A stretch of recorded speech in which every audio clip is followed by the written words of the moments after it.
Dear friend, प्यारे मित्रों, आज जिस वीडियो को लेकर हम आपके सामने प्रस्तुत हो रहे हैं, अभी के परिवेश का काफ़ी ही महत्वपूर्ण, इम्पोर्टेंट और यूजफुल, उपयोगी वीडियो रहेगा।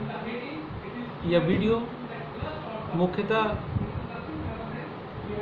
दो समुदाय के लिए मैं बनाने जा रहा हूँ। एक जो सीबीएसई क्लास 10 2020-21 सत्र के परीक्षार्थी रहे थे,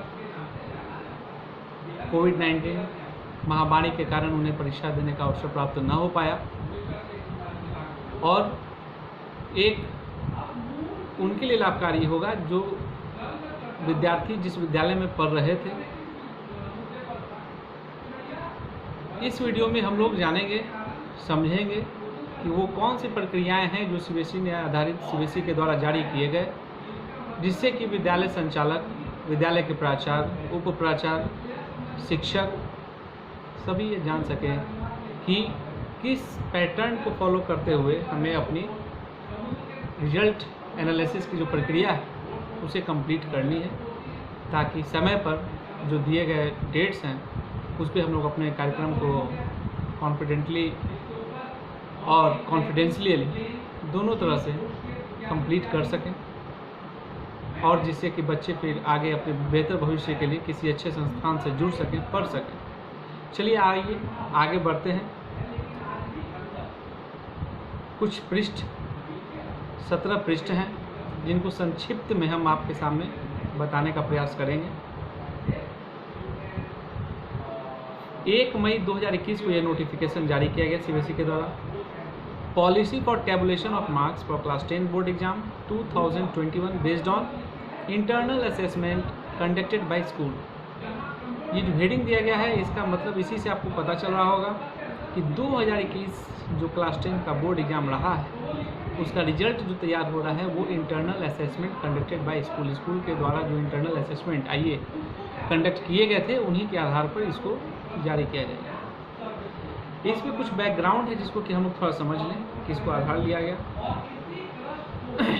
इंक्रीजिंग द नंबर ऑफ कोविड-19 in the country, CBSE wide notification dated 14/4/2021 cancelled the board exam for class 10 to be held from 4 May to 7 जून।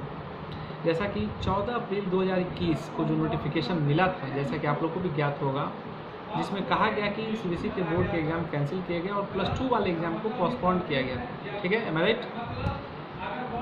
जिसकी परीक्षा जो थी 4 मई 2021 से लेकर 7 जून 2021 तक होना था। Results of class 10 board will be prepared on the basis of an objective criteria to be developed by the board. Any candidate who is not satisfied with the marks allocated with the given an opportunity to appear in an exam as and when the conditions are conducive to hold the exam.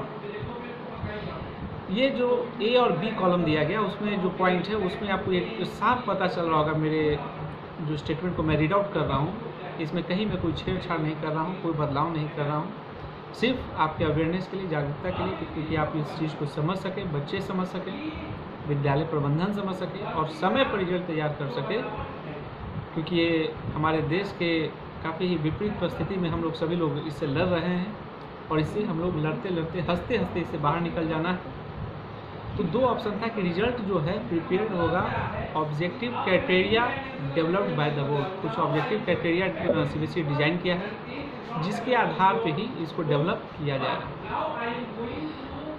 तो मन में सवाल था कि आखिर वो objective criteria हैं क्या जिसके आधार पर रिजल्ट को प्रिपेयर किया जा रहा है। वही चीज़ ये 17 पृष्ठ में आपको देखने को मिलेगा, क्या क्या क्राइटेरिया को हम लोग को फुलफिल करना। चैलेंजेस बिफोर अस, हमारे पास जो कुछ चैलेंजेस थे संक्षिप्त में ही उसको समझेंगे कि रिजल्ट फेयर हो। इस पैंडेमिक सिचुएशन में भी delivering fair unbiased result to the student and time is a challenging task, but we are confident that CBSE school system will work hard to make things happen as smoothly as possible. जितना आसानी से, सहजता के साथ हो, आसानी से होना है, सहजता के साथ होना है, कहीं पैनिक होने की आवश्यकता नहीं पड़ेगी किसी को भी, और साफ सुथरा और स्वच्छ रिजल्ट आपके सामने आएगा। With your professional and judicious approach, let us make sure that students and parents feel confident in the accuracy and fairness।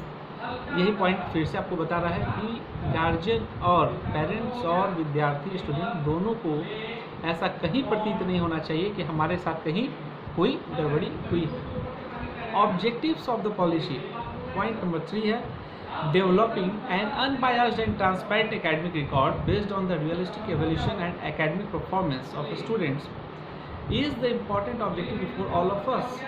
While undertaking this task, 4 key principles of any evaluation, namely reliability, reliability, fairness, flexibility and validity, ये 4 point को follow evaluation process में करना है। Validity को भी, flexibility को भी, ये नहीं कि एकदम हार्ड एंड फास्ट आपको कोई स्ट्रिक्ट एक्शन लेना है, रूल बनाना है, कुछ भी करना है, वो सारा चीज़ आपको सीबीएसई प्रोवाइड किया है गाइडलाइन। सिर्फ उस पर ईमानदारी के साथ आपको वर्कआउट करना है। कहीं भी कोई न बच्चे न कोई अभिभावक आपसे असंतुष्ट होंगे, सारा चीज़ साफ और सुथरा होगा। During the evaluation process, in the order to make sure that assessment fair, valid and reliable, school leaders and teachers should ensure that evaluation process as laid out before is clearly understood by all stakeholders। ऐसा होना चाहिए कि सारे stake holders के साथ ये clear रहे कि evolution process led below the clearly understood, मतलब सबको समझ में आनी है। और इसके लिए जो असेसमेंट ऑफ द स्टूडेंट है प्रोसीड्यूर, थोड़ा उस पर डिस्कस कर लेते हैं। Point number 4, the student will be assessed out of 100 marks for each subject as the policy of the board, 20 marks for the internal assessment, 80 marks for the year in board exam। जैसा कि पहले भी आप जान रहे थे कि 100 marks में से 20 मार्क्स जो था इंटरनल असेसमेंट आईए को मिलता था और 80 मार्क्स बच्चे बोर्ड में जाकर एंड में अपीयर होते थे थ्योरी पेपर के लिए। Point number 5, internal assessment of 20 marks will be as per the existing policy, circular number something so and so 6 March 2019 available, आपके साइट पे अवेलेबल है PDF। Based on the circular, internal assessment have already been done by the school and the majority of school will be upload the data of CBSE portal on the CBSE portal. It is requested that all schools should upload the marks of internal assessment latest by 11। मतलब कि बहुत सारे तो school जैसा कि आपको पता होगा और आपके भी ज़िले में जो भी होंगे, राज्य में स्कूल होंगे, वो पहले ही अपलोड अभी कर चुके हैं। जो किसी पेंडेमिक सिचुएशन में या कोविड-19 के चलते कोई इमरजेंसी में नहीं कर पाए भी हैं, उनके लिए भी सीबीएसई ने 11 जून तक का समय दिया है ताकि कोई भी बच्चे का भविष्य इस महामारी में भी कहीं वेस्ट ना हो जाए, बर्बाद ना हो जाए, किन्हीं का रिजल्ट रुक नहीं जाए। Due to cancellation of the board examination the assessment of 80 marks will be done by the school. जो 80 मार्क्स के लिए हम लोग बोर्ड में एग्जाम में अपीयर होते थे बच्चे, वो अब इंटरनल असेसमेंट के थ्रू ही डन किया जाएगा। Based on the marks scored by the candidate in different test and exams conducted by the school during the year. पूरे साल में जो भी विद्यालय कंडक्ट किया होगा असेसमेंट, चाहे वो इंटरनल हो, हाफ ईयरली हो, इंटर्म हो, जो भी हो, जिस आधार पर भी होगा उसी के आधार पर उनको 80 मार्क्स दिया जाएगा। The marks would be consonance with the past performance of the school in the class 10 board examination। फिर रिपीट हो रहा है, आपको समझने के लिए पता होना चाहिए कि the marks should be consonance with the past performance, मतलब पिछले परफॉर्मेंस के आधार पर क्लास 10th का जो है आपका होगा।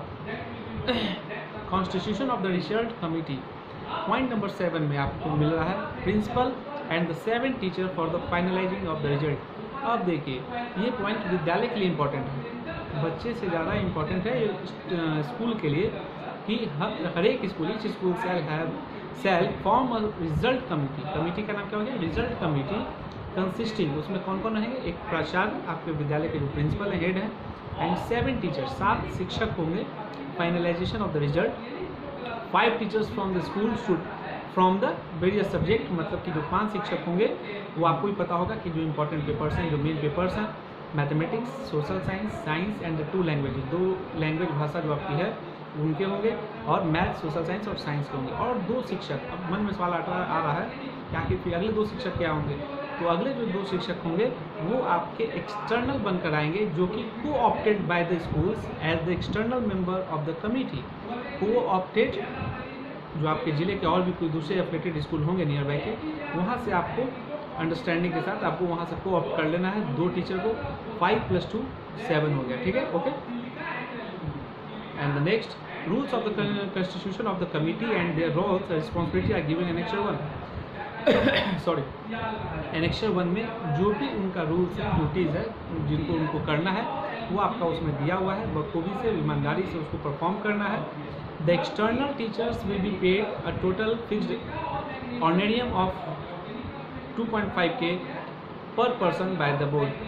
मतलब कि जो शिक्षक इस कार्य में लगेंगे, एंगेज होंगे, जो बाहर से एक्सटर्नल आ रहे हैं, उनको भी, जो एक्सटर्नल जिनको आप बुलाइएगा, उनको 2500 रुपया आपको प्रत्येक को मिलना है। All the internal committee members will be paid as a fixed honorarium of 1500, 1500, 1500 by the board. मतलब कि जो भी 5 शिक्षक भी सब्जेक्ट के आपने सेलेक्ट किए हैं, उन्हें भी 1500 रुपये के हिसाब से उनको मिलना है। CBSE will make available on online module for entering claims of honorarium which will be remitted directly into the accounts of the committee's member। ये सारा चीज़ जो है आपका ऑनलाइन प्रोसेस पे ही होना है। और ये यहाँ तक थे हम लोग पेज नंबर 2 पे।